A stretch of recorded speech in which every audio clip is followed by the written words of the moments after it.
আপনারা দেখছেন একুশে টেলিভিশন।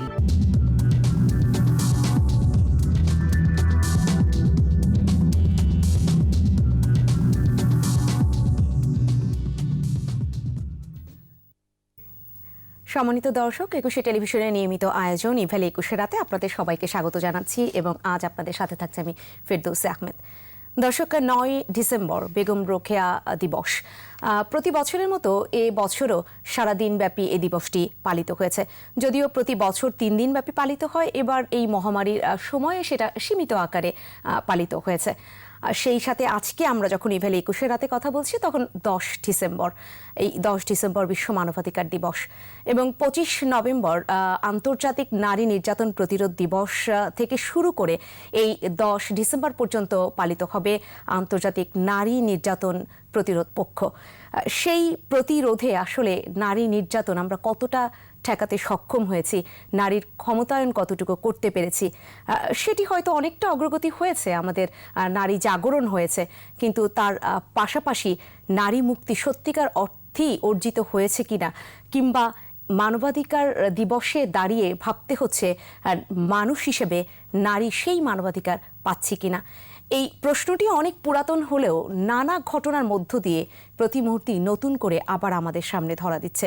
আজকে ইভ্যালি 21 রাতের আলোচনায় সেই সংকট থেকে উত্তরণে সমাধান কি, আমরা সেটা খোঁজার চেষ্টা করব। চেষ্টা থাকবে আমাদের, কিন্তু আমরা বারবারই সমাধান থেকে কিছুটা পিছু হটে যাই নানান ধরনের ঘটনার মধ্য দিয়ে।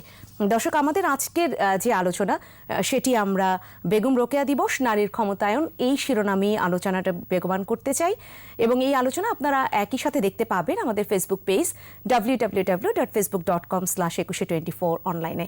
আলোচনায় নিশ্চয়ই যাব, তার আগে আপনাদেরকে জানিয়ে দিতে চাই কাদেরকে পেয়েছি আজকের এরকম একটি দিবসে।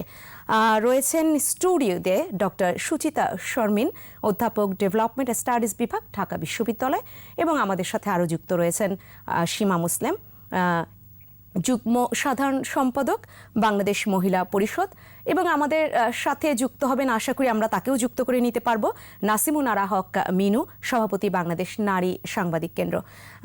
যুক্ত রয়েছেন সীমা মুসলিম এবং স্টুডিওতে রয়েছেন ডক্টর সুচিতা শর্মিন। আমি আপনাদেরকে স্বাগত জানাচ্ছি ইভ্যালি 21 রাতের আজকের আলোচনায় এবং সেই সাথে অবশ্যই ধন্যবাদ জানাতেই হচ্ছে সময় দিয়েছেন ইভ্যালি 21 রাতকে। আমি শুরুটা করতে চাচ্ছি ডক্টর সুচিতা শর্মিন আপনাকে দিয়ে। বেগম রোকেয়া সাখাওয়াত হোসেন নারী জাগরণের অগ্রদূত আমরা সবসময় বলি, আরও নানানভাবে তাকে আমরা বলি যে সমাজের যে কুসংস্কারগুলো সেগুলো তিনি একেবারে ঘেটে দূর করে দেওয়ার চেষ্টা করেছেন। তার সেই সময়ের প্রেক্ষাপটে যে স্বপ্ন দেখেছিলেন এই স্বপ্নদ্রষ্টা, কিংবা তার তখনকার প্রেক্ষাপটে যতটা বাস্তবায়ন সম্ভব তিনি করার চেষ্টা করেছেন, সেই মশাল হাতে আমরা আসলে কতটা এগোতে পেরেছি। ধন্যবাদ। 1880 সালে ওনার জন্ম, জি, এবং 1932-এ তার মৃত্যু, কিন্তু 18 বছর বয়সে ওনার বিয়ে হয়েছিল। এবং উনি যে সময়ে জন্মগ্রহণ করেছিলেন একটি খুবই আশরাফ পরিবার, যাকে আমরা বলি, একটি অত্যন্ত সম্ভ্রান্ত পরিবার, ধনী পরিবারে ওনার জন্ম হয়েছিল এবং আমাদের দেশের রংপুরের পায়রাবন্দ গ্রামে। এখন যে জায়গাটা আমাদের ভাবনার বিষয়, যে ওরকম একটি জায়গা থেকে এরকম একটি পরিবারে যখন ওনার জন্ম হলো, তখন চারপাশের পরিবেশটা কেমন ছিল। যদি মুসলিম পরিবারগুলোর কথা ভাবি, সেই সময়ে একটা অন্ধকারাচ্ছন্ন অবস্থা ছিল এবং নারীরা অত্যন্ত ভীষণভাবে পরিবারগুলোতে আবদ্ধ ছিলেন এবং বাইরে যাবেন নারীরা এবং তারা শিক্ষিত হবেন, এই ধরনের বিষয়গুলো মোটেও ছিল না। এবং নারীদেরকে বিভিন্নভাবে উনি ওনার লেখার মধ্য দিয়ে আসলে তাদের অবস্থাগুলো ব্যঙ্গাত্মকভাবেও দেখিয়েছেন এবং নারীদের অবস্থান যে সমাজে, সেটাকে উনি পুরুষ এবং নারীর সহায়তার মধ্য দিয়ে যে নারীর উন্নয়ন সম্ভব সেইভাবে দেখার চেষ্টা করেছেন। নারী এবং পুরুষের মধ্যে দ্বন্দ্ব দেখাতে চাননি, উনি নারী এবং পুরুষের মধ্যে সম অধিকারের কথা বলার চেষ্টা করেছেন। ওনার সবগুলো লেখার মধ্য দিয়ে আমরা সেই ধরনের প্রকাশ দেখতে পাই ভাবনার। সেই অবস্থায় উনি নারী মেয়ে শিক্ষার্থী ছাত্রীদের জন্যে সাখাওয়াত মেমোরিয়াল গার্লস স্কুল যেটা স্থাপন করেছিলেন প্রথমে ভাগলপুরে, পরে কলকাতায়, এগুলো ওনার স্বামীর মৃত্যুর পরের কথা। এবং ওনার মৃত্যুর আগ পর্যন্ত উনি যতগুলো কর্মকাণ্ড করে গেছেন সেগুলোকে আমরা দুটো বা তিনটা ভাগে ভাগ করতে পারি। একটা হলো নারীদের যেটা আমরা বলছি নারী জাগরণের অগ্রদূত হিসেবে, ঠিক একই সাথে সাথে সমাজ সংস্কারক হিসেবে, সমাজসেবী হিসেবে, একজন লেখক হিসেবে, এবং আরও একটা যেটা ভূমিকা ওনার ছিল যে নারী জাগরণের ক্ষেত্রে উনি কিন্তু প্রথম মুসলিম মহিলা সমিতি নামে যেই সংগঠনটি শুরু করেছিলেন সেটার মধ্য দিয়ে উনি নারীদেরকে প্রথমে সংগঠিত করতে পেরেছিলেন, মুসলিম নারীদেরকে। ওই রকম একটি পরিপ্রেক্ষিতে উনি যা কাজটা করতে পেরেছিলেন এটা অসম্ভব রকমের লেগে থাকা এবং অসম্ভব রকমের একটা ভালোর আকাঙ্ক্ষা থেকে করেছিলেন। এবং আমরা আজকের দিনে যদি আবার ভাবি ওনার ওই অবদানের কারণেই বোধহয় আজকে আপনি বা আমি, আমরা সবাই এখানে আছি যে অবস্থানে আছি। এবং এর সাথে সাথে আবার আমাদেরকে যেটাতে ফিরে যেতে হয়, যেটা আপনার প্রশ্নের বিষয় ছিল, যে নারীরা কি আসলে তার আকাঙ্ক্ষিত যেটা বেগম রোকেয়া সাখাওয়াত হোসেন ভেবেছিলেন সেই জায়গায় পৌঁছতে পেরেছে? আমরা কিছু নারী হয়তো নিজেদের যোগ্যতা বাড়ানোর চেষ্টা করেছি, নিজেদের আকাঙ্ক্ষার কারণে এক একটা জায়গায় পৌঁছে গেছি, কিন্তু বহু নারী আমাদের দেশে এখনো কিন্তু অবহেলিত রয়ে গেছে এবং তাদেরকে ঠিক যে জায়গাটাই উনি কল্পনা করেছিলেন সমতার জায়গায়, সেই জায়গা পর্যন্ত আমরা এখনো দেখতে পাই না। যে সংগ্রাম বেগম রোকেয়া সাখাওয়াত হোসেন করেছিলেন বা যে শিক্ষা তার লেখনীর মধ্য দিয়ে আমাদেরকে দেওয়ার চেষ্টা করেছেন, বলেছিলেন যে এরকম পুরুষতান্ত্রিক সমাজের যে মানসিকতা, তাদের যে ভৎসনা, চামড়া শক্ত করার কথা বলেছিলেন, যে চামড়াকে অনেক বেশি শক্ত করতে হবে, মস্তিষ্ককে শক্ত করার কথা বলেছিলেন, যে মাথায় যাই পাহাড় ভেঙে পড়ুক, হ্যাঁ, এই ধরনের যে কথাবার্তাগুলো আমাদেরকে বলেছিলেন। কিন্তু এখনো তো আমরা আসলে দেখি যে সামান্য একটি কটু কথা শুনলে, একটি সমালোচনা, যে এক পা সামনে এগিয়ে দিয়ে যে কাজটা শুরু করতে গিয়েছিলাম, একটু ভৎসনায় আবার 3 পা পিছিয়ে যাওয়ার যে মানসিকতা আমাদের মধ্যেও তৈরি হচ্ছে, সেক্ষেত্রে কি আসলে আমরা সেই বেগম রোকেয়ার আদর্শ ধারণ করতে পারছি? আমি এখানে একটুখানি আবার সেই প্রেক্ষাপটে চলে যাই। বেগম রোকেয়া যে কথাগুলো লিখেছেন, আমরা যে কথাগুলোর কথা বলছি, যে চামড়া শক্ত করার কথা, বা সেই সময় সমাজ সেবা, সমাজ সংস্কার করতে গিয়ে আমি যদি বলি উনি যে কাজগুলো করছিলেন সেটার ক্ষেত্রে কিন্তু উনি অসম্ভব প্রতিবন্ধকতার শিকার হয়েছেন। এবং উনি লেখার মধ্যে লিখেছেন যে উনি কেবল কাঠমোল্লাদের অভিসম্পাতেরই শিকার হচ্ছেন আর কি। এই ধরনের বিষয়গুলো উনি ওনার লেখনীতে বিভিন্ন জায়গায় প্রকাশও করেছেন। তাতে যেটা বিষয় হলো যে উনি ওনার জায়গা থেকে বুঝতে পেরেছিলেন যে আসলে এইরকম প্রতিরোধ নিজের মধ্যে তৈরি করতে না পারলে, চামড়া শক্ত না করতে পারলে এই পরিবর্তনগুলো হয়তো উনি আনতে পারবেন না। সেইটা সেই আলোচনায় আবারও ফিরবো। আসতে চাই সীমা মুসলিম আপনার কাছে। যেটা আমরা বলছিলাম যে সেই চামড়া শক্ত করার কথা, মাথাকে শক্ত করার কথা, অর্থাৎ অনেক বেশি মানসিকভাবে সেই দৃঢ়চেতা হওয়ার কথা। নারীরা আজকে অনেক এগিয়েছে বিভিন্ন ক্ষেত্রে, নারীর ক্ষমতায়ন এদেশের দিকে আমরা যদি তাকাই, এদেশের দিকে তাকালেও আমরা দেখতে পাই এখানে নারীর ক্ষমতায়ন হয়েছে, নারীর সেই অর্থনৈতিক মুক্তি মিলেছে। কিন্তু তারপরও যে কাজটি আমাদের এখনকার, আমরা যারা বাইরে বের হয়ে মাথা উঁচু করে চলতে পারছি, সেখানে দাঁড়িয়ে এই সমাজের পুরুষতান্ত্রিক মানসিকতা যেটা, সেই পরিবর্তনের দায়িত্ব তো আমাদের ছিল, কিন্তু সেই জায়গাটাই কি আমরা এগোতে পেরেছি? ধন্যবাদ। আমি প্রথমে রোকেয়া সাখাওয়াত হোসেনের স্মৃতির প্রতি গভীর শ্রদ্ধা নিবেদন করে আমার 2-4টা কথা যেটা বলবো। আসলে আমি প্রথমে একটু রোকেয়া সাখাওয়াত হোসেন সম্পর্কে একটা কথা বলতে চাই। যে আসলে রোকেয়া সাখাওয়াত হোসেনকে কিন্তু আমরা যদি মানে মুসলিম নারী জাগরণ বা মুসলিম শিক্ষার অগ্রদূত বা সমাজ সংস্কারক সেটা বললে কিন্তু আসলে রোকেয়া সাখাওয়াত হোসেনকে আমরা খণ্ডিতভাবে দেখবো। রোকেয়া সাখাওয়াত হোসেনকে আসলে তার কাজের সামগ্রিকতাই দেখতে হবে। সেখানে কিন্তু তিনি মাত্র যে তিনি যে এই যে শিক্ষার কাজে গেছেন, বা তিনি যে নারীদের জন্য সংগঠন আঞ্জুমানে খাওয়াতিন ইসলাম গঠন করেছেন, তিনি যে রোকেয়া সাখাওয়াত হোসেন বিদ্যালয় গঠন করেছেন, এই সবকিছুই কিন্তু যে নারীকে তার মানুষ হিসাবে যে তার অধিকার, সেই অধিকারটা নারীকে পেতে হবে এবং তার জন্য নারীকে আত্মসচেতন হতে হবে, তার আত্মমর্যাদায় বিশ্বাসী হতে হবে। এটাই ছিল কিন্তু তার লক্ষ্য।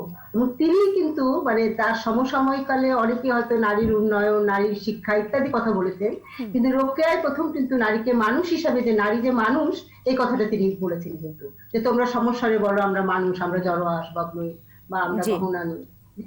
এই যে দৃষ্টিভঙ্গিটা, এই দৃষ্টিভঙ্গিটা দিয়ে কিন্তু রোকেয়ার সামগ্রিক জীবনটাকে বিশ্লেষণ করতে হবে। তিনি কিন্তু যৌনকর্মীদের সংগঠন নারী তীর্থ বলে সেই সংগঠনেও তিনি তার কার্যকরী সভাপতি ছিলেন। তাদেরও যে সমাজে পুনর্বাসন করার জন্য তিনি কাজ করেছেন, তিনি নারীর ভোটাধিকারের জন্য কাজ করেছেন।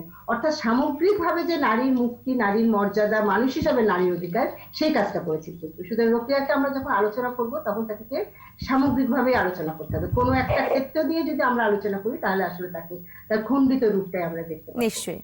আর আজকে আপনি যে কথাটা আপনি বলছেন যে আজকে পুরুষতান্ত্রিকতা, আসলে রোকেয়া কিন্তু এই পুরুষতান্ত্রিকতার বিরুদ্ধে তার সকল লেখনী দিয়েছে। তিনি সবসময় বলেছেন নারীর আত্মমর্যাদার জন্য 3টি জিনিস দরকার। একটা হচ্ছে তার শিক্ষা, আর একটা হচ্ছে তার অর্থনৈতিক স্বাধীনতা, আর একটা হচ্ছে অবরোধ থেকে মুক্ত। এবং এই সকল ক্ষেত্রে কিন্তু যে পুরুষতান্ত্রিক দৃষ্টিভঙ্গি, পুরুষতান্ত্রিকতা নারীকে অধঃস্তন করে রাখছে, সেইখান থেকে বেরিয়ে আসতে হবে। আজকে আমরা যে জেন্ডার সমতার কথা বলি, সেই জেন্ডার সমতাও কিন্তু রোকেয়ার কথাই আছে। পুরুষ সমাজের পুত্র, নারী সমাজের কন্যা, আমাদের নারী পুরুষের স্বাস্থ্য কোনো ভিন্ন নয়, এ কথা কিন্তু রোকেয়া বলেছে। সুতরাং আজকের দিনে রোকেয়া অনেকই প্রাসঙ্গিক। তারপরে যে কথাটা আপনি বলছেন যে আজকে আমরা নারী ক্ষমতায়নের অনেক ক্ষেত্রে ঘটেছে, নারী এখন বাংলাদেশের নারীর এমন কোনো ক্ষেত্র নাই যেখানে নারী দৃশ্যমান নয়, কিন্তু তারপরেও আমরা দেখছি প্রতিনিয়ত কিন্তু নারী সহিংসতার শিকার হচ্ছে। তার সহিংসতাটা কি হচ্ছে? সেটা হচ্ছে জেন্ডার বেস ভায়োলেন্স। অর্থাৎ নারী হওয়ার কারণে সেই সহিংসতার সম্মুখীন হচ্ছে। তার মানে সেই সমাজের যে মূল্যবোধ, যে দৃষ্টিভঙ্গি, নারীকে নারী হিসাবে দেখা, অধস্তন হিসাবে দেখা, এই যে দেখা, এই কারণেই কিন্তু এই ঘটনাগুলো ঘটছে। সুতরাং আজকে যে পুরুষতান্ত্রিক দৃষ্টিভঙ্গি আমাদের সমাজে যে সম্পূর্ণরূপে নাই বা নারীর যে আজকে অগ্রসর হচ্ছে, সেখানে নারীর অগ্রসর হওয়ার ক্ষেত্রে এই দৃষ্টিভঙ্গি কোনো প্রতিবন্ধকতা সৃষ্টি করছে না, সে কথাটা আমরা বলতে পারবো না। সেজন্যই কিন্তু আজকে আমরা যারা নারী আন্দোলনের কর্মী আছি, আমাদের কিন্তু একপাশে আমরা একদিকে আমরা অগ্রসর হচ্ছি, একদিকে কিন্তু আমরা আবার প্রতিনিয়ত বাধাগ্রস্ত হচ্ছি। যে এই যে একটা সাংঘর্ষিক অবস্থা, আজকে নারী আন্দোলনের কাজটা কিন্তু এই জায়গাটাতে, এই যে সম্ভাবনাটা সৃষ্টি হয়েছে, এই সম্ভাবনাটাকে আমরা কিভাবে অগ্রসর করে নিতে পারি। যে মূল্যবোধ, যে পুরুষতান্ত্রিক দৃষ্টিভঙ্গি নারীকে প্রতি পদে পদে পিছনে টানছে, সেখান থেকে আমরা কিভাবে অগ্রসর হব, সেটাই কিন্তু আজকে আমাদের নারী আন্দোলনের কাজ। সেখানে যেটা নিতে হবে, একটা হলিস্টিক অ্যাপ্রোচ নিতে হবে। সকল ক্ষেত্রেই কিন্তু মূল্যবোধের পরিবর্তনের আন্দোলনটা করতে হবে, তাহলে কিন্তু আমরা এখানে অগ্রসর হতে পারবো। জি, সম্মানিত দর্শক, আমাদের সাথে যুক্ত হয়েছেন নাসিমুন আরা হক মিনু, সভাপতি বাংলাদেশ নারী সাংবাদিক কেন্দ্র। নাসিমুন আরা হক মিনু, আপনাকে স্বাগত জানাচ্ছি ইভ্যালি 21 রাতের আজকের আয়োজনে। আশা করছি শুনতে পাচ্ছেন। জি, শুনতে পাচ্ছি। জি, নারীর মুক্তি কিছুটা হলেও এগিয়েছে, কিন্তু সেই পুরুষতান্ত্রিক মানসিকতার পরিবর্তন হয়নি। তার চিত্র তো আসলে প্রতিদিন প্রতি মুহূর্তে উঠে আসছে। বেগম রোকেয়া যে স্বপ্নটি দেখেছিলেন যে সমাজ নামক দেহের দুটি চক্ষুর একটি যদি পুরুষ হয়, একটি নারী, কিন্তু সেখানে এখনো যখন এরকম কিছু ঘটনা আমরা সামাজিক যোগাযোগ মাধ্যমে ভাইরাল হতে দেখি, একেবারেই সাম্প্রতিক ঘটনা, রাজশাহীতে একটি ছেলে এবং একটি মেয়ে বসে যখন ধূমপান করছিল। ধূমপান নিঃসন্দেহে একটি অপরাধ, বিশেষ করে পাবলিক প্লেসে ধূমপান করলে সেটা অপরাধ বলেই গণ্য করা হয়। কিন্তু একটি নারীর ধূমপানকে কেন আলাদাভাবে দেখা হচ্ছে? একজন পুরুষ ধূমপান করলে সেটা কেন অপরাধ হিসেবে দেখা হচ্ছে না? তাহলে কি বার্তা আমরা পাচ্ছি এখনো আমাদের এই সমাজ থেকে? আমাদের আজকের দিনে বেগম রোকেয়া সাখাওয়াত হোসেনের প্রতি গভীর শ্রদ্ধা জানিয়ে বলতে চাই যে আমরা রোকেয়াকে শ্রদ্ধা জানাচ্ছি, কিন্তু রোকেয়া পাঠ কতটুকু করছি, আমাদের জীবনে আমরা রোকেয়াকে কতটুকু গ্রহণ করছি, সেই প্রশ্নটাও আজকে করতে হবে।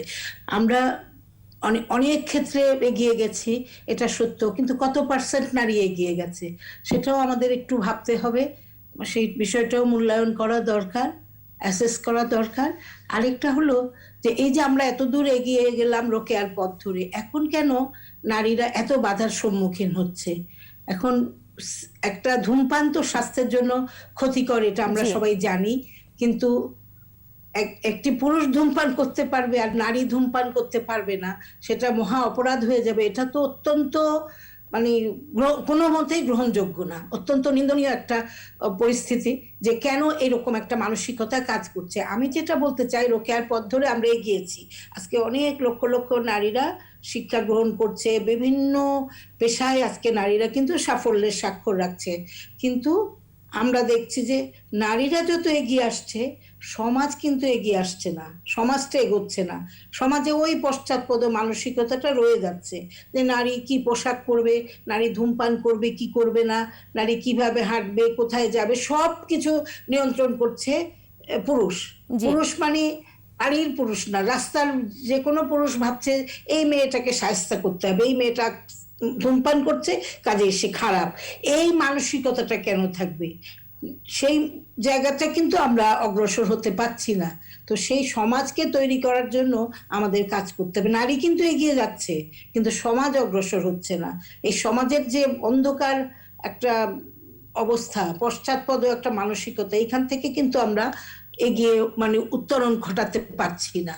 সেই জায়গাটায় আমাদের আরো অনেক কাজ করা প্রয়োজন। নারী পুরুষ মিলে, সরকারি উদ্যোগ বেসরকারি উদ্যোগ মিলিতভাবে সমাজের সকলকে নিয়ে আমরা কিন্তু ওই জায়গাটায় কাজ করা আজকে ভীষণ দরকার। জি। সেই কাজটা কিন্তু হচ্ছে না, সেই বিষয়টা আমাদের একটু ভাবা নিশ্চয়ই দরকার। এখানে আমরা নারী জি জি জি পুরুষ সমাজকে আসলে সম্পৃক্ত না করে নারী মুক্তি তো বোধহয় সম্ভব না, আমরা সেই মুক্তিটা কখনোই পাবো না, তা নয় কি? হ্যাঁ, একদম তাই। পুরুষ সমাজকে সম্পৃক্ত করতে হবে, গোটা সমাজকে সম্পৃক্ত করতে হবে। নারীরা কিন্তু জানে তারা আসবাব নয়, তারা মানুষ। আজকে নারীরা, আমার মনে হয় অধিকাংশ নারী এটা জানে। একবারে সব স্তরের নারীর মধ্যে কিন্তু এই জাগরণটা এসেছে। কিন্তু সমাজের মধ্যে বিশেষ করে এরকম পুরুষ তান্ত্রিক মানসিকতার যে সমাজ, সর্বস্তরের পুরুষের মধ্যে এই একটা অন্ধকারাচ্ছন্ন মানসিকতা কিন্তু এখনো রয়ে গেছে। এখনো নারীকে তারা আসবাবই মনে করে, এখনো তারা কিন্তু নারীকে মানুষ মনে করে না। এইটাই সর্বত্র আমরা দেখতে পাচ্ছি। সেই জন্যই নারীর উপরে এত সহিংসতা, এত আঘাত।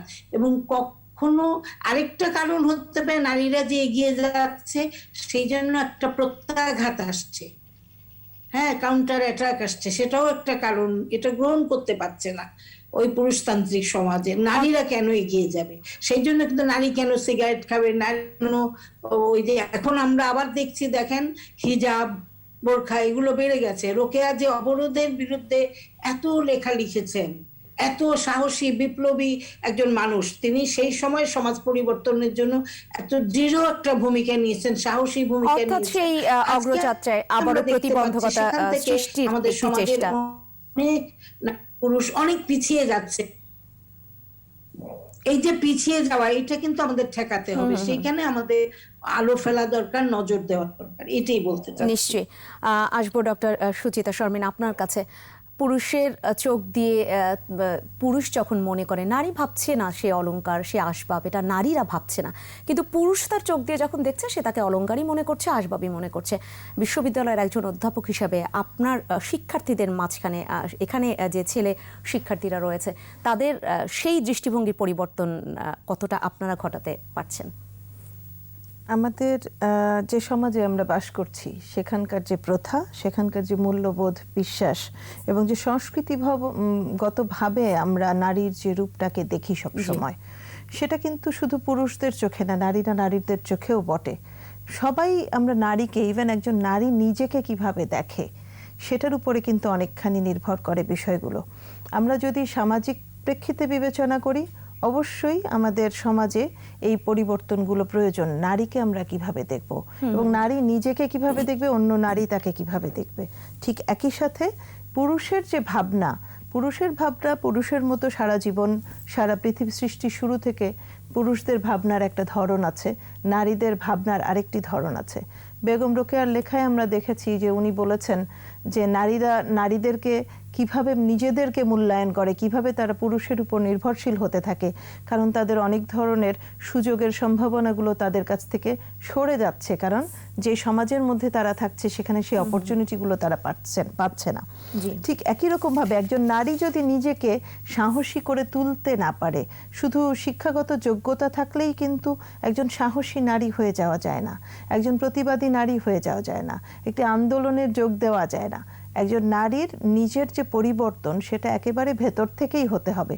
একজন নারী শুধু শিক্ষিত হওয়ার মধ্য দিয়ে কিন্তু তার পরিবর্তনটাকে অনেক ক্ষেত্রেই ঘটাতে পারে না। তার শিক্ষার একটা সত্যিকারের মূল্যায়ন তার নিজের কাছেও থাকতে হয়।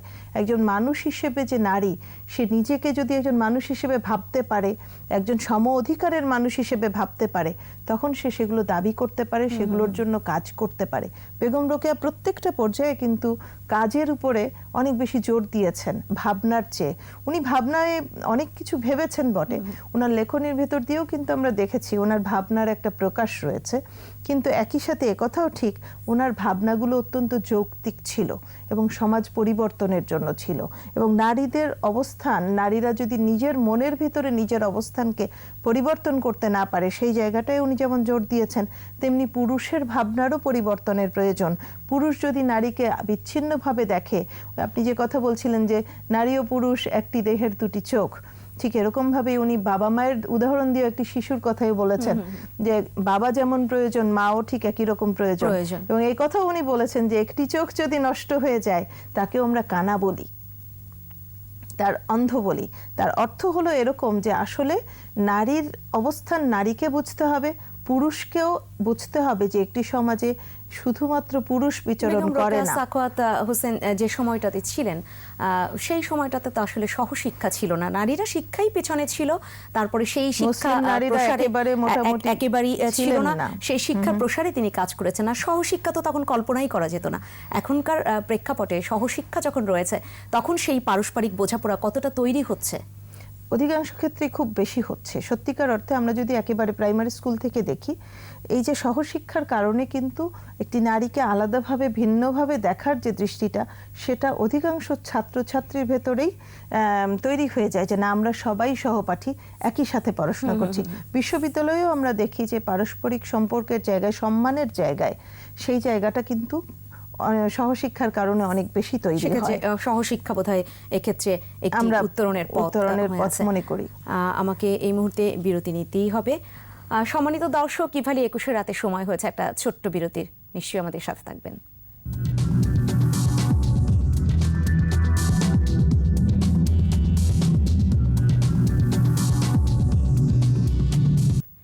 সম্মানিত দর্শক, ইভালি 21 রাতে আবারও স্বাগত জানাচ্ছি এবং সেই সাথে ধন্যবাদ জানাচ্ছি রয়েছেন আমাদের সাথে আজকের আলোচনায়। আমরা আজকে আলোচনা করছি বেগম রোকেয়া দিবস, নারীর ক্ষমতায়ন, এই শিরোনামে। আমি এই পর্যায়ে আসতে চাই সীমা মুসলিম আপনার কাছে। আপনি তখন প্রথম যে আমি আপনার কাছে গিয়েছিলাম, তখন আপনার আলোচনায় আপনি বলেছিলেন যে শুধু যদি নারী মানে অগ্রগণ্য ভূমিকা পালন করেছেন নারীর অগ্রযাত্রায় সেটা বলি, কিংবা নারীর শিক্ষার ক্ষেত্রে তিনি একটি অসাধারণ ভূমিকা রেখেছেন, তাহলে হয়তো খণ্ডিতভাবে বেগম রোকেয়া সাখাওয়াত হোসেনের কথা আলোচনা করা হবে।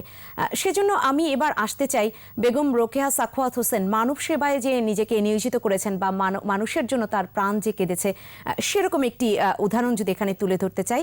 তার একটি চিঠিতে তিনি আলিগড় সফরের কথা উল্লেখ করেছিলেন এবং বলেছিলেন যে ম্যালেরিয়া এবং কালাজ্বরের কারণে মানুষের সেই যে মৃত্যু এবং মানুষের যে সেই খুব নাজেহাল অবস্থা, প্রাণহানির ঘটনা, তখন তিনি কতটা ব্যথিত হয়েছিলেন সেই বর্ণনা আমরা পাই। তার সেই মানব সেবার যে দিকটি, সেটি শুনবো এখন আপনার কাছ থেকে। সীমা মুসলিম, সীমা মুসলিম জি, হ্যাঁ ঠিক আছে, জি বলুন। রোকেয়া সাখাওয়াত হোসেন একজন মানবতাবাদী ছিলেন এবং তার যে লেখাগুলো, সেখানেও কিন্তু আমরা দেখি যে মানুষের জন্য যে তার প্রাণ কান্ত, বিশেষ করে মানে যারা দরিদ্র সাধারণ জনগণ, যেন তিনি চাষার দুঃখ, তার কিন্তু একটা লেখা আছে চাষার দুঃখ। তার কিন্তু এনডি শিল্পের যে দুরবস্থা, সেখানে এনডি শিল্পের যে চাষিরা, তাদের কি অবস্থা, সেগুলো নিয়ে কিন্তু তিনি লিখেছেন।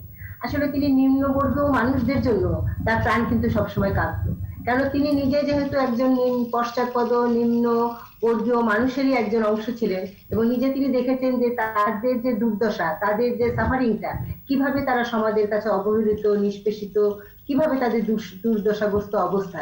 তিনি সবসময় কিন্তু এই মানবতাবাদী ছিলেন এবং এই সাধারণ জনগণের প্রতি কিন্তু তার একটা মানবতাবাদী মন ছিল। সেই জন্যই কিন্তু আমরা দেখি যে তিনি যেমন চাষার দুঃখ লিখছেন, এনডি শিল্পের দুর্গতির অবস্থা লিখছেন, তিনি নারীর জাতির দুর্গতির অবস্থা লিখছেন, তিনি কিন্তু যৌন কর্মীদের অবস্থানের কথা বলছেন। এই যে একটা মানবতাবাদী তার মন, সকল ক্ষেত্রে কিন্তু তিনি এই জিনিসটাকে কিন্তু তার মধ্যে আমরা দেখি। সেজন্য কিন্তু রোকেয়া সাখাওয়াত হোসেন কিন্তু শুধুমাত্র কয়েকটা ক্ষেত্র নিয়ে কাজ করেনি, তিনি সমগ্র সমাজের যে মানবিক অবস্থা, সমগ্র সমাজের যে মানবতার অবস্থা, সেটা কিন্তু তার মধ্যে এসেছে এবং সেগুলো নিয়ে কিন্তু তিনি সবসময় কথা বলেছেন। সেইভাবেই কিন্তু আমরা রোকেয়া সাখাওয়াত হোসেনকে দেখি নারীর জন্য যে কাজগুলো উনি করে জি, গেছেন। আজকে এখন এইরকম সময়টাতে আমরা আরেকটি মহামারী পার করছি। এই মহামারীর সময়টাতে নারীর ক্ষমতায়ন আমাদের দেশের সর্বোচ্চ রাষ্ট্রের নির্বাহী মাননীয় প্রধানমন্ত্রী শেখ হাসিনা, তিনিও একজন নারী এবং তিনি আজকে বেগম রোকেয়া দিবসের তার যে বক্তব্য, তাতে তিনি বলেছেন যে এদেশের নারী এবং পুরুষকে সমানভাবে যে অধিকার নিশ্চিত করা, সেটার জন্য এ সরকার কাজ করছে। এরকম মহামারীর সময় আমরা কতটা পারছি সেই মানব সেবায় ঝাঁপিয়ে পড়তে? এটা খুবই গুরুত্বপূর্ণ একটা প্রশ্ন আপনি করেছেন। আসলে এবারের মহামারীটা যদি আমরা বিবেচনা করি, অতীতে নানা সময় নানা মহামারী হয়েছে, তখন কিন্তু সেটা কোনো একটা লোকালাইজ বেস হয়েছে, কোনো একটা রাষ্ট্র সীমানার মধ্যে হয়েছে এবং সেখানে নানা ধরনের পশু পাখি থেকে মানুষ সংক্রমিত হওয়ার আশঙ্কা রয়েছে। কিন্তু এবারের মহামারীটা কিন্তু সম্পূর্ণ ভিন্ন, গোটা পৃথিবীর মানব জাতি আজকে এই সংক্রমণের মুখে এবং এই সংক্রমণে একজন মানুষের থেকে আরেকজন মানুষের সংক্রমিত হওয়ার আশঙ্কা রয়েছে। সেখানে আমরা হয়তো অনেক যতটুকু বেরি হয়ে কাজ করার কথা হয়তো অনেকেই করা যাচ্ছে না, কিন্তু তারপরেও কিন্তু আমরা বলবো যে আজকে কিন্তু এই যে মহামারীতে যে যারা দরিদ্র নিম্নবিত্ত যারা আছেন, তাদের ক্ষেত্রে কিন্তু কাজ করার ক্ষেত্রে কিন্তু ত্রাণ এবং স্বাস্থ্য সেবা এইসব কাজের ক্ষেত্রে কিন্তু আমরা বাংলাদেশ মহিলা পরিষদের যে আমাদের সংগঠন আছে, ওটা বাংলাদেশের 57টা জেলায় আমাদের এই শাখা রয়েছে এবং এই 57টা জেলার শাখার পাশাপাশি আমাদের মহকুমা এবং তৃণমূল পর্যায়ে আমাদের শাখা রয়েছে। আমরা কিন্তু এই কাজগুলো কিন্তু আমরা করে যাচ্ছি। হয়তো যতটা চাহিদা মোতাবেক আমরা করতে পারছি না, আরো বেশি চাহিদা পূরণের প্রয়োজন আছে, তারপরেও আমাদের যতটা সীমিত ক্ষমতা আছে সেই ক্ষমতাটা দিয়ে কিন্তু আমরা এই স্বাস্থ্য সেবা এবং ত্রাণের কাজটা কিন্তু আমরা করে যাচ্ছি। পাশাপাশি আপনারা এটাও জানেন যে এই করোনা পিরিয়ডে কিন্তু নারীর প্রতি সহিংসতাটা পূর্বের তুলনায় অনেক বৃদ্ধি পেয়েছে এবং স্বয়ং জাতিসংঘ এই নারীর প্রতি ডাবল প্যান্ডেমিক বলা হচ্ছে নারীর জন্য, ছায়া মহামারী হিসেবে অভিহিত করেছে। সেই ক্ষেত্রে কিন্তু আমরা বাংলাদেশ মহিলা পরিষদ নারীর প্রতি সহিংসতার ক্ষেত্রেও কিন্তু আমরা আমাদের কাজগুলো করে যাচ্ছি, তাদের পাশে দাঁড়াচ্ছি। কিন্তু সেখানে যে প্রশ্নটা থেকে যাচ্ছে যে যতটুকু চাহিদা ততটুকু আমরা করতে পারছি কিনা, সেটা নিশ্চয়ই আমরা পারছি বলে বলবো না, ততটুকু পারছি না, কিন্তু আমাদের ক্ষমতা দিয়ে কিন্তু আমরা তাদের পাশে দাঁড়ানোর যে মহিলা পরিষদের যে নীতি আদর্শ, সেই আদর্শ নিয়ে কিন্তু আমরা তাদের পাশে দাঁড়ানোর অর্থাৎ চেষ্টা রয়েছে। জি, নাসিমুন আরা হক মিনু, আপনার কাছে আসবো। নারীর জন্য তো আসলে মহামারী সবসময় অপেক্ষা করে বসে থাকে। সামাজিক যোগাযোগ মাধ্যমে আমরা বিভিন্ন সময়ে কিছু ভিডিও, একেবারে অনাকাঙ্ক্ষিত কিছু ভিডিও পাই, যেটা একজন নারী হিসেবে খুবই অবমাননাকর মনে হয় প্রতি মুহূর্তে আমাদের কাছে। নারীরা হয়তো অসচেতন অবস্থায় থাকাকালীন যে সময়টা বিভিন্ন রাস্তাঘাটে কর্মক্ষেত্রে, সেই সময় দূর থেকে কিছু ভিডিও করে তাদের পোশাক আশাকের কিছু চিত্র তুলে ধরার চেষ্টা করা হয় এবং নানাভাবে নারীকে এক ধরনের মানহানিকর যে একটা অবস্থার মধ্য দিয়ে নারীকে যেতে হয় সেই সামাজিক যোগাযোগ মাধ্যমের সেই ভিডিওগুলোর মধ্য দিয়ে। সেক্ষেত্রে আসলে আমরা এরকম বাজে ভিডিও রুখতে কতটা আন্দোলন গড়ে তুলতে পেরেছি? বাজে ভিডিও রুখতে সেইভাবে তো কোনো ব্যাপক আন্দোলন হয়নি। যে ঘটনা যখন একটা দুর্ঘটনা ঘটে সেটা ধরে কিছু প্রতিবাদ হচ্ছে, হ্যাঁ, সেইভাবে প্রতিবাদ হচ্ছে, কিন্তু ওই রকম ভাবে ব্যাপক কোনো আন্দোলন আসলে গড়ে ওঠেনি। তবে যেটা আমরা দাবি করেছিলাম যে সাইবার ক্রাইম, সেটা বন্ধ করার জন্য একটা আইন দরকার, সেই আইনটা হয়েছে ডিজিটাল নিরাপত্তা আইন, কিন্তু নারীর সাইবার ক্রাইম কিন্তু দমন হচ্ছে না, বরং মত প্রকাশের স্বাধীনতার উপর আমরা দেখছি হস্তক্ষেপ আসছে, সেটা বরং আরো একটা বিপর্যয় ডেকে আনছে। হ্যাঁ, সেটা না করে আসলে নারীর বিরুদ্ধে যে সাইবার ক্রাইম, সেটা বন্ধ করার জন্য একটা ব্যাপক আন্দোলন দরকার। আর সেই সরকারের উপর একটা চাপ সৃষ্টি দরকার, যেন এরকম একটা আইন হয় যেটা নারীর উপর এই ধরনের এই যে অবমাননাকর যে ভিডিও ধারণ, সেটা ছড়িয়ে দেওয়া, এইগুলো যাতে বন্ধ হয়, সেটা এখনো সেইভাবে গড়ে ওঠেনি, সেই চেষ্টাটা করা দরকার। নিশ্চয়ই। এই মহামারীর মধ্যে বাল্য বিয়ে আরো বেড়ে গিয়েছে, এই বিষয়টাকে কিভাবে দেখছেন? এটা তো একটা ব্যাপক বিপর্যয় নিয়ে এসেছে এবং এটার খুব খারাপ একটা ইম্প্যাক্ট হবে। নারীদের উপরে হচ্ছে, সমাজের উপরেও হবে। তো এইটা বন্ধের জন্য আসলে এটার জন্য ব্যাপক উদ্যোগ দরকার। আমরা ভাবছি যে হ্যাঁ, প্যান্ডেমিক হচ্ছে, কোভিড-19 এর জন্য অনেক মানুষের জীবনে বিপর্যয়, একটা তো মানে অর্থনৈতিক বিপর্যয় আছে, জি। কিন্তু পাশাপাশি এই যে সামাজিক বিপর্যয়টা চলে আসছে। বাল্য বিয়ে কিন্তু ব্যাপক হারে বেড়ে যাচ্ছে এবং এইটার জন্য যেই মেয়েদের বিয়ে হচ্ছে তাদের জীবন তো একেবারে ধ্বংস হয়ে যাবে। হ্যাঁ, সেইটা কিন্তু সমাজের উপর একটা খুবই খারাপ প্রভাব পড়বে। সেইটার দিকে তো আসলে বিশেষভাবে নজর দেওয়া দরকার। হ্যাঁ, সেই নজরটা সরকার দিচ্ছে কিনা বা আমরা কিছু করতে জি। পারছি কিনা সমাজে ভাগে, মানে বেসরকারি উদ্যোগ, এটাও এখন মানে কিছু দেখতে পাচ্ছি না। সেটা খুব,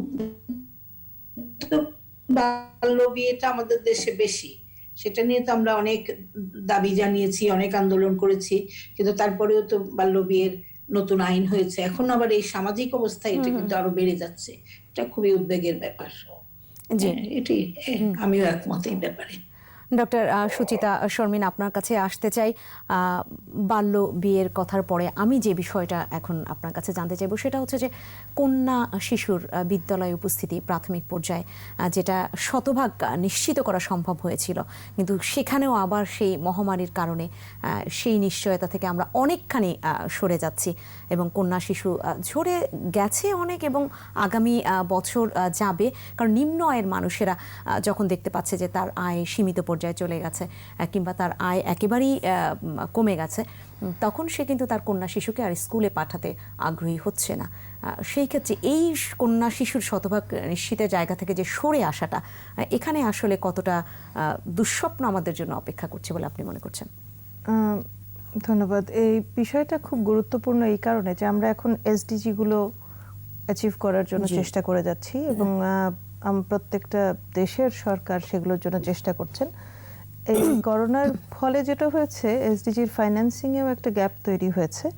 এসডিজি গুলো অ্যাচিভ করার ক্ষেত্রেও কিন্তু আমরা অনেকখানি পিছিয়ে গেছি এবং এসডিজি গুলোর ভেতরে কিন্তু আছে যে নারী পুরুষ সমান অধিকারগুলো পাবে শিক্ষার ক্ষেত্রে, ইকোনমিক অ্যাক্টিভিটিসে ইত্যাদিতে। এবং সেখানে আমরা দেখছি যে নারী শিশুরা বিশেষ করে শিক্ষার ক্ষেত্র থেকে, বিদ্যালয় থেকে ঝরে পড়ছে আগের চেয়ে বেশি। এবং এটা কিন্তু প্রধানত আমরা অর্থনৈতিক কারণটাকেই নির্দেশ করি। একই সাথে আমাদেরকে বুঝতে হবে যে এরকম একটা যখন বিপর্যয় আসে একটি দেশের, পুরো দেশের জন্য, তখন আসলে আমাদের প্রায়োরিটি কি থাকে। আমাদের দেশের মানুষগুলো প্রথমে তো খেয়ে পড়ে বাঁচতে হবে, তারপরে তারা আরো বিবেচনায় যাবে। সেই জায়গায় নারীরা যেহেতু আমাদের সমাজে সবসময় অবহেলিত, সবসময় পিছিয়ে পড়া, যদিও আমরা অনেক কিছু অ্যাচিভ করতে পেরেছি, প্রথমে বলেছিলাম আমরা অনেক ক্ষেত্রে কিছু মানুষ যেগুলো সক্ষম হয়েছে অ্যাচিভ করতে, অনেকগুলো মানুষ পিছনে পড়ে রয়েছে এখনো। এবং সেই মানুষগুলোর জন্য খাদ্যের ব্যবস্থা প্রথমে তাদের নিশ্চিত করতে হয়, তারপরে তাদেরকে ভাবতে হয় যে এই শিশুগুলোকে তারা স্কুলে পাঠাবে কি পাঠাবে না, তার জন্য তাদের কতটুকু খরচ বাড়তি হচ্ছে, এবং এই শিশুগুলোকে স্কুলে না পাঠিয়ে বিয়ে দিয়ে দিলে তাদের পরিবারটাকে তারা সংরক্ষণ করতে পারে কিনা তাদের অর্থনৈতিকভাবে। তো এই যে ক্রাইসিসটা, এটা কিন্তু একটা ভিসিয়াস সাইকেল। এটাকে কিন্তু জাস্ট একটা বিষয় এরকম নয় যে নারী শিশু স্কুলে যাচ্ছে না এবং তার বিয়ে দিয়ে দেওয়া হচ্ছে। এটা কিন্তু একটা পুরো সাইকেলের ভেতর দিয়ে ঘটনাটা প্রত্যেকটা পরিবারে, প্রত্যেকটা কমিউনিটিতে ঘটতে থাকছে এবং এটার পরিণতি যেটা হবে আমরা আগামী দিনে দেখতে পাবো, এই নারীদের স্বাস্থ্য সংক্রান্ত অনেক জটিলতা তৈরি হবে। কারণ অল্প বয়সে যাদের বিয়ে হয়ে গেল তাদের স্বাস্থ্য সংক্রান্ত অনেক ধরনের ঝুঁকি তৈরি হবে। তারপরে তারা যেহেতু শিক্ষিত হতে পারেনি, তারা নিজেদের কর্মসংস্থানের ব্যবস্থাগুলো সেভাবে করতে পারবে না, যেটা হয়তো আমাদের ভাবনায় ছিল যে বিফোর 2030 আমরা এগুলো নিশ্চিত করার চেষ্টা করব। ঠিক একই সাথে এই যে একটা করোনা কাল, এই সময় কিন্তু অনেক মানুষ তাদের যে জীবিকা নির্বাহ করছিলেন যেই জীবিকার মাধ্যমে, এখন কিন্তু আর সেই পন্থায় জীবিকা নির্বাহ করতে পারছেন না, অনেকগুলো কাজেই মানুষ আর থাকতে পারছেন না। আমরা যদি নিম্ন আয়ের মানুষের পদগুলো বন্ধ হয়ে যাচ্ছে, উপার্জনের পথগুলো বন্ধ হয়ে যাওয়ার কারণে যেটা হচ্ছে তাদেরকে অল্টারনেটিভ লাইভলিহুডস খুঁজতে হচ্ছে, যে কিভাবে তারা বেঁচে থাকবে, কিভাবে তারা খাদ্যের সংস্থান করবে। সেখানেও কিন্তু তারা অনেক ধরনের সমস্যার সম্মুখীন হচ্ছে। সরকার বিভিন্নভাবে চেষ্টা করে যাচ্ছেন এবং তার ভেতরেও এই যে এত সংকট, এর ভেতরেও কিন্তু আমরা দেখছি আমাদের অর্থনীতি ইন্ডিয়ার থেকে ভালো অবস্থায় আছে এবং আমরা কিন্তু এখনো অনেক কিছু অর্জনের মধ্যে আছি। বললেও ভুল হবে, মাধ্যমিক পর্যায়ে বা আরো সরকার চেষ্টা করছে। কন্যা শিশুদের তো সেখানে কোনো খরচ নেই, উল্টো তাদেরকে বৃত্তি দেওয়া হচ্ছে। শুধু কন্যা শিশু নয়, ছেলে শিশু সবাইকে বৃত্তি দেওয়া হচ্ছে। আমি এখানে এটাই বলতে চাচ্ছি যে ছেলে সন্তানকে তো সে পাঠাবে, কিন্তু কন্যা সন্তানের কোনো খরচ নেই, আবারও সেই যে ভাবনা, সামাজিক মূল্যবোধ, সামাজিক ভাবনার জায়গাটা, নিজের ভাবনার বিশ্বাসের জায়গা, সেই জায়গাটাই কিন্তু আমাদের এখনো যে পরিবর্তনটা দরকার আমরা কিন্তু ঘটাতে পারিনি। কিংবা অর্থনীতির কারণেই দেখা যাচ্ছে যে তার পরিবারের সদস্য সংখ্যা কমাতে তাকে খুব দ্রুত বিয়ে দিয়ে দেওয়া হচ্ছে, অন্য পরিবারে পাঠিয়ে দেওয়া হচ্ছে। আসবো সীমা মুসলিম আপনার কাছে। আবারও আমি ফিরে যেতে চাই বেগম রোকেয়া সাখাওয়াত হোসেনের সেই সময়টাতে। বেগম রোকেয়া সাখাওয়াত হোসেন যে কতটা বিজ্ঞান মনস্ক চিন্তা ভাবনা তখন তিনি করতে পেরেছিলেন, তার সুলতানার স্বপ্ন যে লেখনীটি রয়েছে তার মধ্যে তার একটি প্রতিফলন আমরা দেখতে পাই। ওই সময়টাতে তিনি সৌরশক্তি সংগ্রহের কথা ভেবেছেন, ওই সময়টাতে তিনি কৃত্রিম মেঘ সৃষ্টির কথা ভেবেছেন। সেটা শুনবো এখন আপনার কাছ থেকে, সেই বিজ্ঞান মনস্ক চিন্তায় যে তিনি কতটা অগ্রগামী ছিলেন, ভাবতে পেরেছিলেন।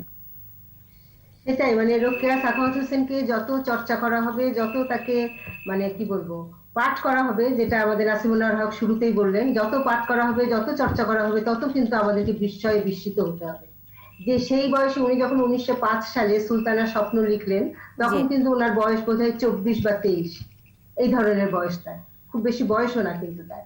তো তখন তিনি লিখলেন সুলতানার স্বপ্নের মতো একটা, মানে ওটাকে আমরা নানাভাবে বলতে পারি, ওটা একটা কল্পকাহিনী, ওটা একটা বৈজ্ঞানিক কল্পকাহিনী, ওটা একটা নারীর যে মানুষ, নারীর যে মানব হওয়ার অধিকার, নারী যে একটা সমাজকে, রাষ্ট্রকে পরিচালনা করতে হবে, সেই স্বপ্নেরও কাহিনী। এটা কিন্তু নানাভাবে এটাকে বিশ্লেষণ করা যায়। এবং তখন বসে যে সৌর শক্তির কথা আমরা এখন বলছি, যে সূর্যের আলো দিয়ে বিদ্যুৎ তৈরি, তিনি কিন্তু সেই সময় সেই কথাগুলো বলে গেছেন। তিনি যেটা আপনি বললেন যে মেঘ দিয়ে বিদ্যুৎ তৈরি করার কথা তিনি বলে গেছেন। সুতরাং তার যে একটা মানে সার্বিকভাবে তার যে মেধা এবং তার যে মানে কি বলবো মানে ভেতরের যে মানে নিজস্ব যে একটা বুদ্ধিমত্তা বা নিজস্ব যে একটা মেধা, সেই মেধাটা কিন্তু তাকে অনেক দূর অগ্রসর হয়েছে। কিন্তু তার লেখালেখি সবকিছুতেই কিন্তু তিনি সেইভাবেই কিন্তু তিনি নিজের কি বলবো নিজের ইন্টেলিজেন্সি বা নিজের যে জ্ঞান প্রজ্ঞা, সেগুলো কিন্তু আমরা এখানে, তার জ্ঞান প্রজ্ঞা এগুলো কিন্তু আমরা এখানেই প্রকাশ দেখতে পাই আর কি। 1905 সালে যখন তিনি এই সুলতানার ড্রিমটা যখন তিনি লিখলেন, এবং তিনি এত সুন্দরভাবে ইংরেজিতে লিখলেন, এবং তখন তার স্বামী সাখাওয়াত হোসেন বলেছিলেন যে তুমি একটা মানে পুরুষ জাতির সামনে একটা কি বলবো এমন একটা প্রতিবাদী জিনিস নিয়ে আসলে যেটা পুরুষ জাতি বিস্মিত হয়ে যাবে, যে একদম অপোজিট একটা নারীর স্থান থেকে কল্পনা করলো, যেখানে নারী ছাড়া কেউ থাকবে না। এবার এইভাবে কিন্তু তিনি তার যে মানে মেধা প্রজ্ঞা, আমরা যে কথাটা বলি সবসময় যে একজন সমাজচিন্তক সোশ্যাল থিঙ্কার কারা, যাদের মেধা মনন প্রজ্ঞা বিশ্লেষণ শক্তি সমসাময়িক সময় থেকে পারবে অনেক দূরবর্তী জিনিস দেখতে পারেন, তারাই কিন্তু হচ্ছে সোশ্যাল থিঙ্কার বা সমাজচিন্তক যাদের আমরা বলি। রোকেয়া কিন্তু সেরকম একজন সমাজচিন্তকই ছিলেন। তাকে যদি ধরেন আমরা জানি রাজা রামমোহন রায়ের কথা জানি, আমরা বিদ্যাসাগরের কথা জানি, বাংলার নবজাগরণে যাদের একটা ভূমিকা ছিল, সমাজের অধঃপতন, সমাজের অনাচার, যার বিরুদ্ধে তিনি তারা কথা বলেছিলেন। রোকেয়া সাখাওয়াত হোসেন কিন্তু তার সময়ে কিন্তু সেরকম কিন্তু বিপ্লবাত্মক ও বিদ্রোহীমূলক কথা বলেছিলেন, যেগুলো কিন্তু বহু মানে সময়ের চেয়ে অনেক বেশি দূরবর্তী কথা ছিল। শুধু আমরা কিন্তু রোকেয়া সাখাওয়াত হোসেনকে আমরা কিন্তু এই রামমোহন রায় বিদ্যাসাগরদের পরম্পরাও কিন্তু আমরা বলতে পারি। কিন্তু যেটা আমরা জানি যে আমরা সকলে এখানে যেটা আলোচনা করছি, যে তিনি হচ্ছেন সমাজের সবচেয়ে পশ্চাৎপদ শ্রেণীর নারীর জন্য কথা বলেছেন, এবং তিনি নিজেও ছিলেন একজন নারী। সেই জন্য কিন্তু যে মানে ঊনবিংশ শতাব্দী বা বাংলা নবজাগরণে যে বুদ্ধিভিত্তিক চর্চার যে ইতিহাস, সেখানে কিন্তু রোকেয়ার নাম আমরা পাই না। সবসময় আমরা রোকেয়াকে দেখি নারী জাতির অগ্রদূত, নারীর শিক্ষার অগ্রদূত, এইভাবে কিন্তু আমরা বিশ্লেষণ করতে দেখি। কিন্তু আজকে আমাদের রোকেয়াকে আরো পাঠ করতে হবে, আরো চর্চা করতে হবে। এবং রোকেয়া যে একজন সোশ্যাল থিঙ্কার ছিলেন এবং তার যে দৃষ্টিটা একটা নারীবাদী দৃষ্টিভঙ্গি ছিল, তার বহু পূর্বে যে ফেমিনিস্ট যারা যেমন মেরি ওয়েলস্টনক্রাফট, তারপরে জন স্টুয়ার্ট মিল, ওনারা যে লেখাগুলো লিখে গেছেন সেই লেখারই কিন্তু সামঞ্জস্য কিন্তু আমরা দেখতে পারি রোকেয়া সাখাওয়াত হোসেনের লেখাতে। কিন্তু তিনি কিন্তু সেইভাবে কিন্তু ইতিহাসে আসতে পারেননি, আসেননি। তার সেই ইতিহাসেও জি ইতিহাসেও বোধহয় একটা ফ্রেমের মধ্যেই তাকে আমরা আটকে রেখেছি। যেটা জিনিস হয় যে আমরা বলি সবসময় হিস্ট্রি হচ্ছে history, not her history, her history না, এটা হচ্ছে হিস্ট্রি। সেই হিসাবে আর কি নারী হওয়ার কারণে তিনি কিন্তু আসলে ওইরকম বড় বৃহত্তর প্রেক্ষাপটে আলোচনায় কিন্তু তবে আজকে এই কথাটা বলতে হবে, আজকে কিন্তু রোকেয়া অনেক বেশি চর্চা হচ্ছে, রোকেয়া অনেক বেশি পাঠ হচ্ছে, তাকে আরো নব ভাবে কিন্তু এখন আবিষ্কার করা হচ্ছে রোকেয়ার প্রজ্ঞা, জ্ঞান, মেধা, ভূমিকা। নাসিমুন আরা হক মিনু, সেই বেগম রোকেয়া সাখাওয়াত হোসেনকে তো আমরা আসলে ফ্রেমে বন্দি করে ফেলেছি। সুলতানার স্বপ্নের মধ্যে এক ধরনের যে প্রতিবাদ তিনি দেখিয়েছেন, যে সেখানে তিনি তো সবসময় আসলে নারী পুরুষের সমান অধিকারের কথাই বলেছেন, কিন্তু তার পাশাপাশি পুরুষ যখন নারীকে নির্যাতন করত বা নারীকে অবরোধবাসিনী করে রাখত, তখন এক ধরনের যে প্রতিবাদ, সেই প্রতিবাদটা তিনি চমৎকারভাবে তার লেখনীর মধ্য দিয়ে ফুটিয়ে তুলেছিলেন। সেই লেখনী আজকের সমাজের পুরুষদের আসলে কতটা পাঠ করা জরুরি বলে আপনি মনে করছেন? জি নাসিমুন আরা হক, শুরুতে যেরকম বলেছিলাম, আমরা যেমন রোকেয়া পদক শুধু দেওয়া না, রোকেয়া পদক দেওয়াটা একটা অবশ্যই একটা ভালো পদক্ষেপ, কিন্তু শুধু পদকে সীমাবদ্ধ রাখলে হবে না, শুধু দিবস পালনে সীমাবদ্ধ রাখলে হবে না। আমাদের এই রোকেয়া পাঠ, রোকেয়া চর্চাটা অনেক বাড়ানো দরকার, এবং পুরুষদের মধ্যে এই বিষয় রোকেয়া রচনাবলী পাঠ করাটা আরো জরুরি। সেই জন্য এই পাঠটা আমরা পাঠ্যসূচিতে নিয়ে আসা, আরো সকল জায়গায় আরো চর্চাটা বাড়ানো দরকার। হ্যাঁ, এবং রোকেয়ার যে এত সাহসী বক্তব্য সেই সময় তার লেখনীর মধ্যে দিয়ে, আমি একটুখানি উদ্ধৃতি এখানে দিতে চাই। আমরা এখন যে নারীদের উপরে এত আঘাত নানা অজুহাতে, সেইটার তিনি কিন্তু তখনই তুলে ধরেছিলেন, যে কথাটা খুব অনেকেই সাহস করে বলে না, এখনো বলে না, সেই কথাটা তিনি তখন বলেছিলেন এত বছর আগে। হ্যাঁ, যখনই কোনো ভগিনী মস্তক তুলিবার চেষ্টা করিয়াছে, তখনই ধর্মরূপ প্রস্তরের আঘাতে তাহার মস্তক চূর্ণ করা হইয়াছে।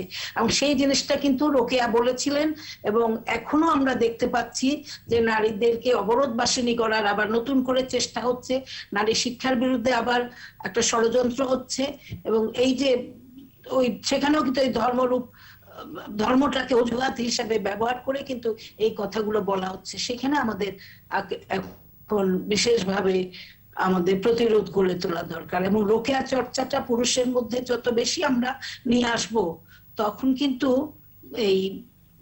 এই যে প্রতিরোধটা আমরা ভাঙতে পারবো।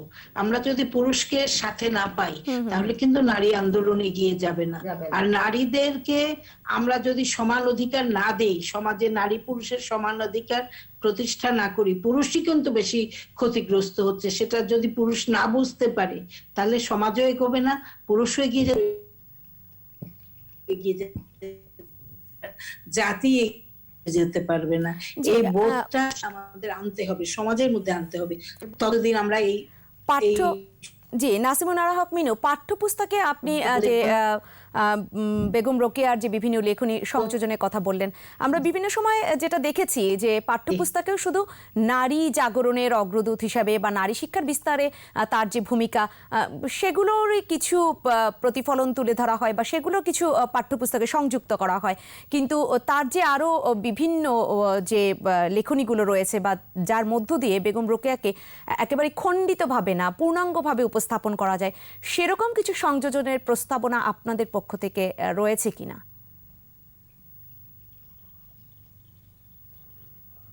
নাসিমুন আরা হক মিনু, শুনতে পাচ্ছেন?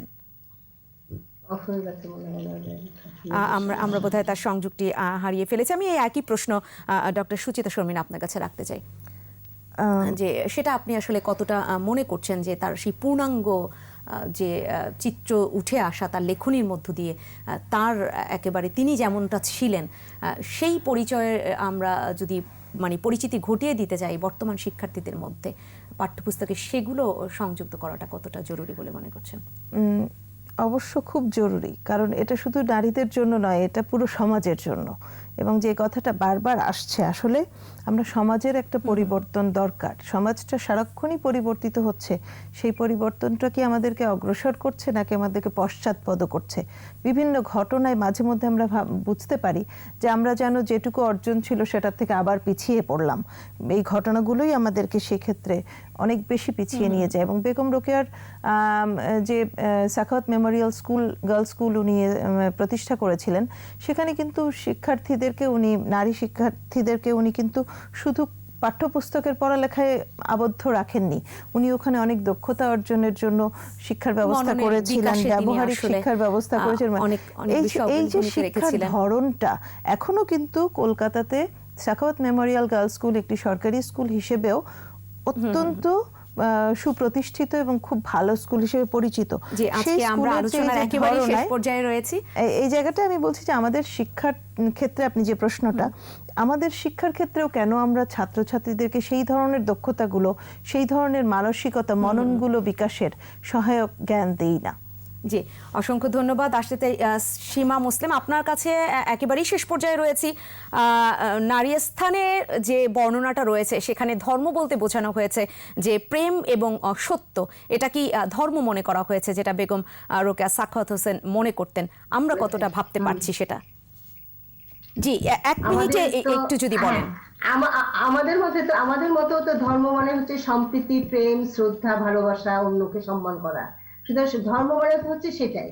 সেটা কিন্তু রোকেয়া সাখাওয়াত হোসেন, আপনি দেখেন, সত্য এবং প্রেম উনি বলে গেছেন। সুতরাং আসলে তো সম্প্রীতিটাই হচ্ছে ধর্মের মূল বাণী হওয়া উচিত। সকল সমাজ, সকল মানুষ, সকলে একসঙ্গে, সকল জাতি, এই সম্প্রীতিটাই তো হচ্ছে ধর্ম। ধর্মটাই হচ্ছে সম্প্রীতি, অন্যকে সম্মান করা, অন্যর সাথে ভালো প্রেম করা, অন্য সত্যটাকে সামনে নিয়ে চলা। রোকেয়া সাখাওয়াত হোসেনের ধর্মের যে ব্যাখ্যা, সেই ব্যাখ্যা অবশ্যই আমরা আজকের দিনে তো এরকম সম্প্রীতির সমাজই তো গড়া দরকার।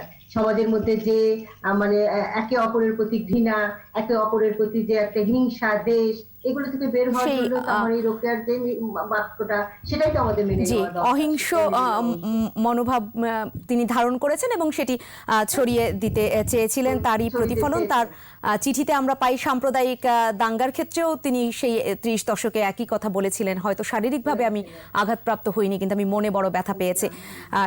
সেটাই আসলে আমরা ধারণ করে এগিয়ে যাব। আমরা বোধহয় নাসিমুন আরা হক মিনু তার সংযোগটি হারিয়ে ফেলেছি এবং একেবারেই শেষ পর্যায়ে রয়েছি। শেষ করতে হবে আজকের আলোচনা।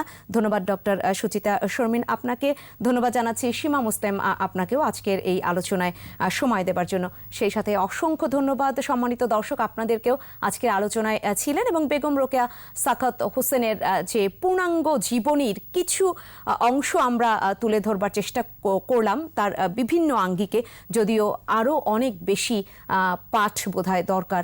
রোকেয়া রচনাবলী আমাদের পাঠ করতে হবে এবং তার সেই আদর্শ ধারণ করতে হবে, সেই প্রত্যাশা নিয়ে শেষ করছি আজকের ইভ্যালি 21 রাতের এই আলোচনা। সবাই ভালো থাকবেন, শুভরাত্রি।